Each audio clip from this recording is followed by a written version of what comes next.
when I first read the premise of Descendants of the Sun, I thought, yet another romance. Because you have to understand, I wasn't in the mood for romance at the time. I just had my fair share of romance and I wanted to switch it up a little bit, But, I decided to give it a try, and that decision might have just saved my life. Here's how. Kang Moyon is a doctor who's very good at a job and who's up for promotion. And Yosi Jin is also a soldier, also very good at his job and also up for promotion. Now, these two have a chance encounter when Yosi Jin pins down a thief who tried to steal something and sends that thief to the hospital after some series of unfortunate events. But then that thief tries to steal his phone, the phone of his friend anyway, and then in the process of trying to track down his phone, he meets Dr. Kang Moyon. Meanwhile, his friend, on the other hand, also has an interesting history with another police officer who's obviously a woman. Okay, not as obvious, but I guess you get my point, right? Has an interesting history, but that story for another time. Anyway, point is they have a chance encounter, and sure enough, the guy goes for it. He asks her out, and I really did like this about the show. Like, at least this show does not shy away from people being too direct. Most Korean shows, they take episodes and episodes and episodes. You have to wait for like 12 episodes for someone to finally ask someone else out, and I don't know, at some point it gets a bit annoying. So I really like that about this show. And sure enough, they go out, and after a couple of dates, you can see the chemistry between them, and I really like the chemistry of the cast as well. But then thing is, every time they kept on going out on dates, Yoshijin just kept on getting called on missions. Every single time they're on a date, he just kept on getting on missions. And I thought, my goodness, if it was me, I would have probably broken up with the guy. Because I don't know about you guys, but I'm not really ready to get into a relationship where the person is basic and available, and not of the hour. I mean, you could be doing it in the middle of the night, and then the guy just receives a phone call out of nowhere. So I don't know, for me it just wouldn't work out. But I guess our dear protagonist hung in there, even after all that, she still liked the guy enough, and they continued dating. But then at some point, they really did break up. And it's not because the guy kept blowing her off, but it was actually because of the difference in opinions. The girl is a doctor, so obviously as a doctor she believes that there's a sanctity in life and all that.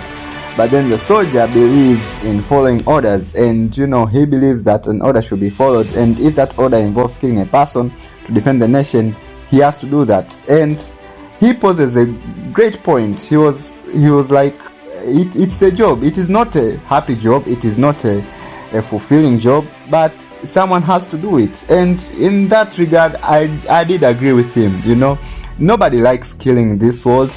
I don't like killing in this world, but someone has to be a soldier. If no one steps up, who will defend the nation? And I did agree with his point. At the same time, I also agreed with the girl. I did agree with the doctor. The life should be respected, no matter, even if it's an enemy. You just have to respect life, because it's life, guys. So at this point, I don't know about you, but I was torn as hell.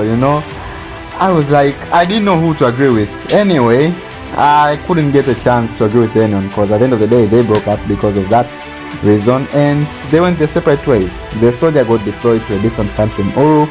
Meanwhile, the girl, who I told you, remember that she was up for promotion, she failed to get a promotion because apparently her co-worker, who was also up for promotion, had ties to the owners of the hospital, or the board members, I guess, and she got a promotion through that way.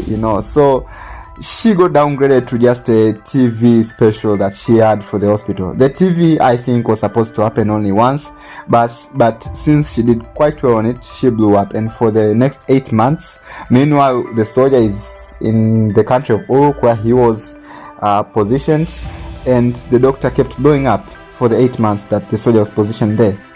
And now, after 8 months later, the girl, famous and all, she's finally approached by the director. Now the director wanted some sexual favors, in which I thought that he was being, for the sake of this video, let's just say stupid, right? Although I was really thinking of something else in my head right now.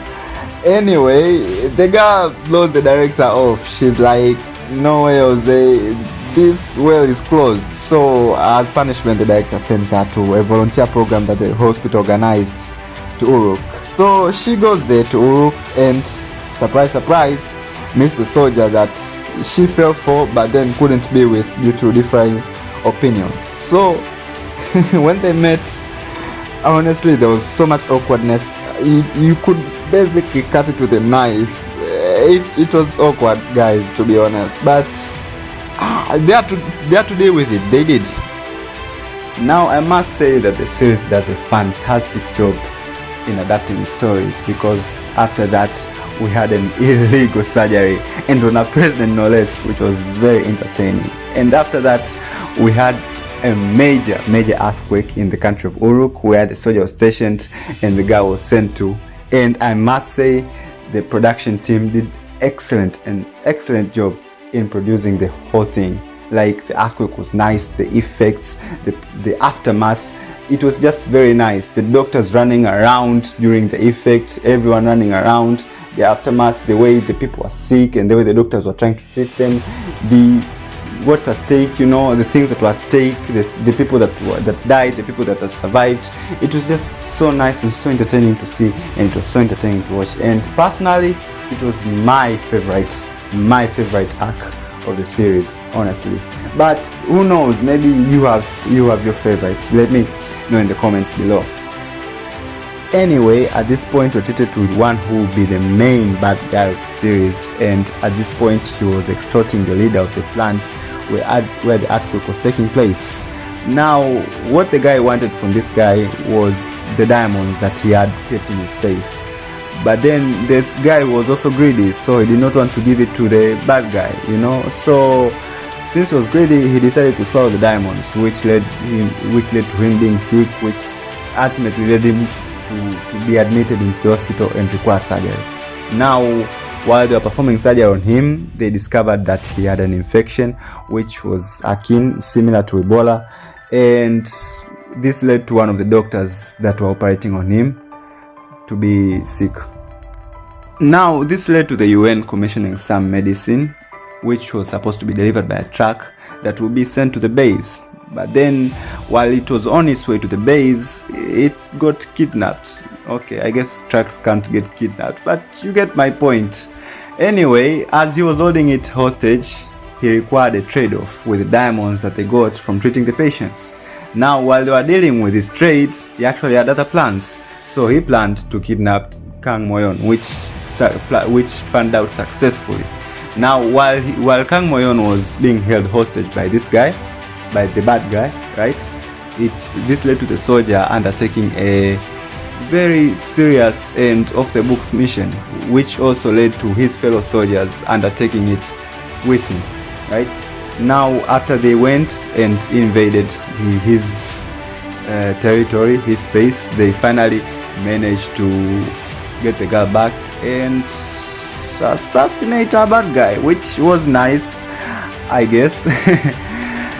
But yeah, this also led to the girl questioning some of the motives, of the soldiers. Like, sure enough, you saved me, but like, did you have to kill the guy and all?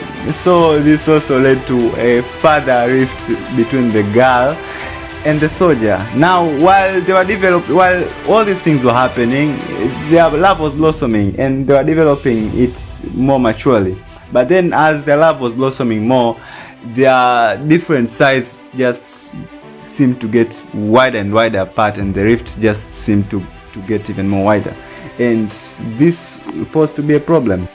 But sure enough, they worked it out, alright, and I guess they still continue dating. Now, sometime later, Dr. Kang returns to Korea, and back to normal life, which is all well and good. And soon enough, the soldier Siang follows her back, and while they were in Korea, Siang gets another mission, which is to protect the Korean treaty agreement that was going to be signed between North Korea and South Korea.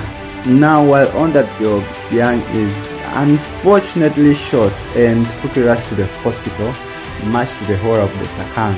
And as soon as Dr. Kang saw him, she quickly realized just the price and the magnitude of the work that Shijin goes through. I mean, she knew about it, but she never actually considered it until it finally happened right before her eyes. But he eventually gets better and takes care of some loose ends with the Korean mission, and all's well that ends well. That is until he's deployed on another mission. Now this mission will take 3 months, and he says goodbye to Dr. Kang and that he'll be back after 3 months. Dr. Kang still very much under what's the word I'm looking for? Some trauma due to his recent shooting, reluctantly accept because she knows that she can't stop Sijin no matter how much she wants to, because he loves his job and he's good at it, and he promises that he will come back alive. And so Shijin goes to the 3-month mission. Now while he's there, she keeps texting every day. At first the text keep on coming every day, but after like 1 month he suddenly stops texting. After 2 months he suddenly stops texting. So like this makes her wonder, like, why is he not texting back? She talks to her dear friend Myungju, who's also a soldier and her boyfriend's best friend's girlfriend, and she assures her that maybe, just maybe, her boyfriend is not answering, maybe because he's in an area with a lower reception, or because he's too preoccupied with work, or any reason. And she assures her that it's normal for soldiers not to reply to text and that he would reply in time. But then months go by. He promised 3 months, but then he doesn't text in 4 months. And then after 4 months, suddenly she is visited by these army officers who are there to deliver the news that her boyfriend is dead and that he died with honor. And I was honestly sad at that point. Honestly, I was sad. I was stricken. It was at that point I wished that this was just a supernatural series. At least if it was something like Vampire Diaries or Supernatural, then there would probably be some plot twist, you know, or like some way or some way to bring the dead back to life. You know how supernatural shows are, and I wish this for the show, but sadly that wasn't the case. The guy just died and she couldn't do anything about it. So she had to accept his death and accept that he will never come back and move on with her life. But little did she know that out of his death there was a small light, a tiny little light at the end of the tunnel, and that one day, 1 year later, she would see it. So 1 year later, she accepts a job at Armenia. It's a volunteer job, and she volunteers. She goes to Armenia for some medical assistance, and while she is there, surprise surprise, it's her boyfriend, live in the flesh. Now she's surprised, like, what just happened? I thought you're dead. But then her boyfriend is like, it's a long story, I can't even tell you, it's just a very, very long story. But long story short, he survived and she was glad, and they lived happily ever after. The end. Well, not quite actually. So it turns out they were invited to the wedding ceremony after they went back to Korea from Armenia, and while they were at that wedding party, there was a volcanic eruption that happened, and we don't know what happened next because that was where the series ended. So yeah guys, thank you for being with me till now. It was nice recapping this series with you guys. If there's anything I missed, please hit me up in the comments. If there's anything that you have to say, also please comment in the box. Please like, share and subscribe, and I really value and appreciate your comments guys. So please, I beg of you, say something. Anyway, it's your boy signing out.